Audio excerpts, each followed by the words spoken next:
দর্শক আপনাদের সবাইকে স্বাগত জানাচ্ছি। আমি ফয়সাল হাবিব। আপনারা আমাকে দেখছেন crickfrenzy.com এর যত অফিসিয়াল সাইট আছে, আমাদের ফেসবুক পেজ এবং ইউটিউব চ্যানেলে। আজকে আমাদের আলোচনার টপিক চ্যাম্পিয়ন্স ট্রফি ফাইনাল, যে ফাইনালটা অনুষ্ঠিত হবে 9 মার্চ রবিবার দুবাইতে। দেখতে দেখতে আসলে চ্যাম্পিয়ন্স ট্রফির ফাইনাল চলে এসেছে, রাত পোহালেই ফাইনাল।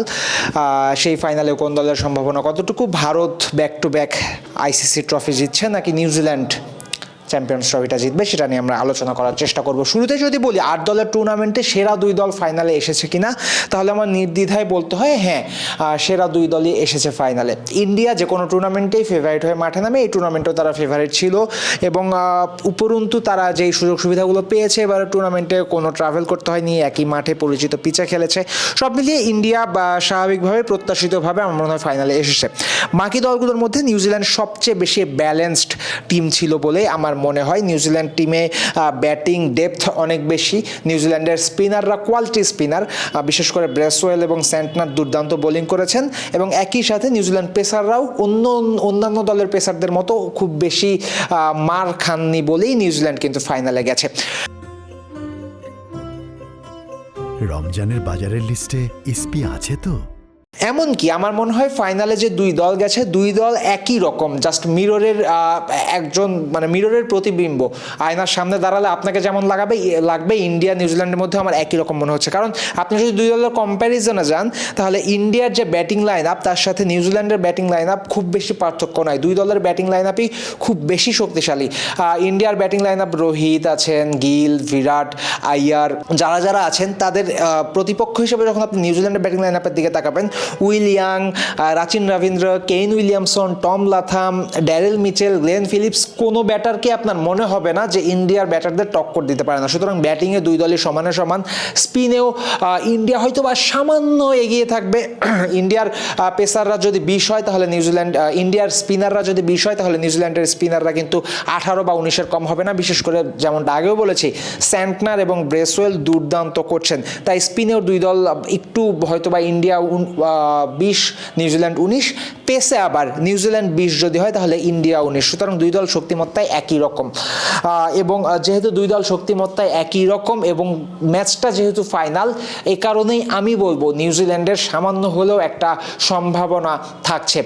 কারণ আইসিসি টুর্নামেন্টের নকআউট ম্যাচে কখনোই কিন্তু নিউজিল্যান্ডকে ইন্ডিয়া হারাতে পারেনি। নিউজিল্যান্ডের কাছে তারা সেমিফাইনালে হেরেছে, 2019 ওয়ার্ল্ড কাপের সেমিফাইনালে তারা হেরেছে, রিসেন্টলি একটা ওয়ার্ল্ড টেস্ট চ্যাম্পিয়নশিপের ফাইনালেও নিউজিল্যান্ডের কাছে তারা হেরেছে। অন দ্য আদার হ্যান্ড ইন্ডিয়াও কিন্তু আবার রোহিত শর্মার ক্যাপ্টেন্সিতে নিউজিল্যান্ডের এগেনস্টে কখনো হারেনি, তাই ইন্ডিয়ার কাছেও কিন্তু ওডিআইতে হারেনি।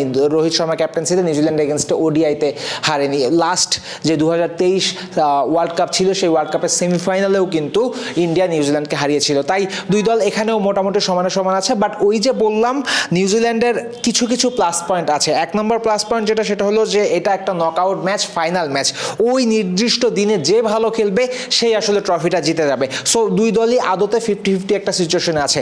2 নাম্বার যে ব্যাপারটা সেটা হলো যে নিউজিল্যান্ডই একমাত্র দল এই টুর্নামেন্টে যারা এই দুবাইতে দ্বিতীয়বার ম্যাচ খেলার সুযোগ পাচ্ছে।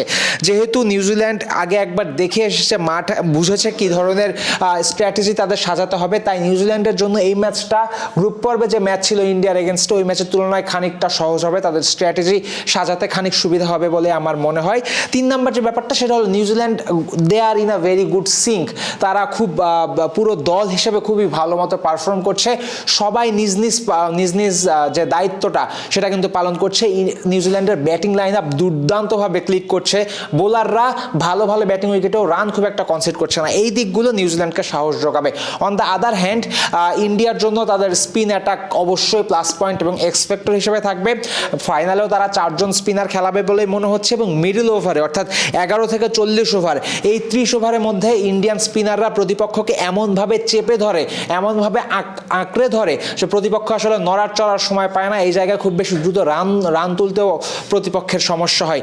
এই বিষয়টা ইন্ডিয়াকে অনেকখানি এগিয়ে রাখবে এবং ইন্ডিয়ার যদি জিততে হয় নিউজিল্যান্ডের এগেনস্টে, তাহলে তাদের স্পিন দিয়ে কিন্তু জিততে হবে বা স্পিন দিয়ে তারা জিততে চাইবে। আরও একটা ব্যাপার যেটা ইন্ডিয়ার ফেভারে আসতে পারে সেটা হলো পিচ। দুবাই ইন্টারন্যাশনাল স্টেডিয়ামে ইন্ডিয়া 4টা ম্যাচ খেলেছে গেছে এই চ্যাম্পিয়ন্স ট্রফিতে। তার মধ্যে বাংলাদেশের এগেনস্টে, পাকিস্তানের এগেনস্টে ম্যাচটা কিন্তু ব্যাটিং উইকেটে ছিল বলা যেতে পারে। অস্ট্রেলিয়ার এগেনস্টে যে ম্যাচটা তারা খেলেছে সেটাও একটা ফ্রেশ উইকেটে খেলা হয়েছে, ইউজড উইকেটে তারা খেলেনি। একমাত্র নিউজিল্যান্ডের এগেনস্টে যে পিচে তারা খেলেছে সেই পিচটা সবচেয়ে বেশি স্পিন সহায়ক পিচ ছিল, সবচেয়ে বেশি স্লো ছিল। একই ধরনের পিচে তারা ফাইনালে যদি খেলে তাহলে এখানেও ইন্ডিয়া সামান্য এগিয়ে যাবে। এবং নিউজিল্যান্ডের এগেনস্টে যে ইন্ডিয়া একটু স্লো বা লো পিচে খেলছে, স্পিনিং পিচে খেলছে, এখানে ইন্ডিয়া যে একাই সুবিধা পাবে তেমনটাও নয়, নিউজিল্যান্ডও খানিক সুবিধা পেতে পারে। কারণ নিউজিল্যান্ডের কাছে ওই যে বললাম ব্রেসওয়েল আছেন, স্যান্টনার আছেন, রাচিন রবীন্দ্র স্পিন করতে পারেন, গ্লেন ফিলিপসও স্পিন করতে পারেন। তাই সব দিক দিয়ে নিউজিল্যান্ড খুব বেশি পিছিয়ে থাকবে না ইন্ডিয়ার চেয়ে।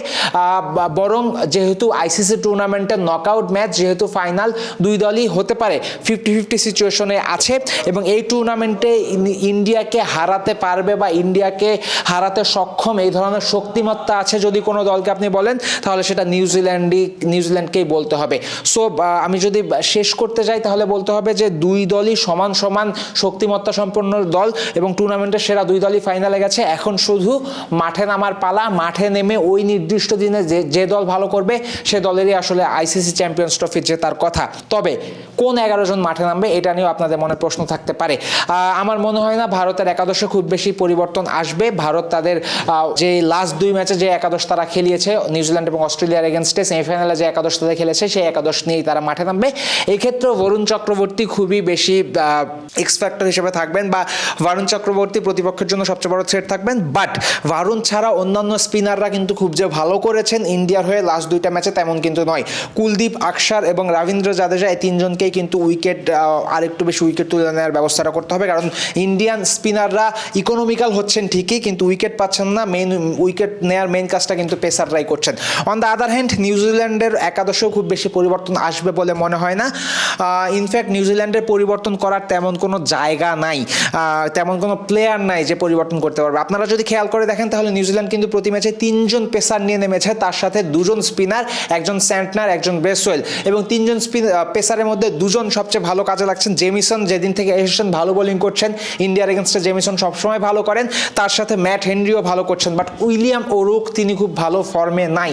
নিউজিল্যান্ডের যদি সম্ভব হতো তাহলে ওরুককে বাদ দিয়ে একজন স্পিনারকে তারা নিতে পারতো একাদশে, কিন্তু যেটা অদ্ভুত বিষয় সেটা হলো যে নিউজিল্যান্ডের স্কোয়াডে কিন্তু আর কোনো স্পিনার নাই। নিউজিল্যান্ডের স্কোয়াডে বাইরে বসে থাকা যে প্লেয়াররা আছেন তারা হলেন mark Chapman, Jacob Duffy, Nathan Smith এবং ডেভন কনওয়েকে খেলানোর জায়গা আপনার নাই। মার্ক চ্যাপম্যানকে 8-9 খেলা ব্যাটিং করানোর কোনো মানে হয় না। আপনার দলের ব্যাটাররা সবাই ভালো করছেন, জ্যাকব ডাফি আর নাথান স্মিথ দুজনই আবার পেস বোলিং করেন।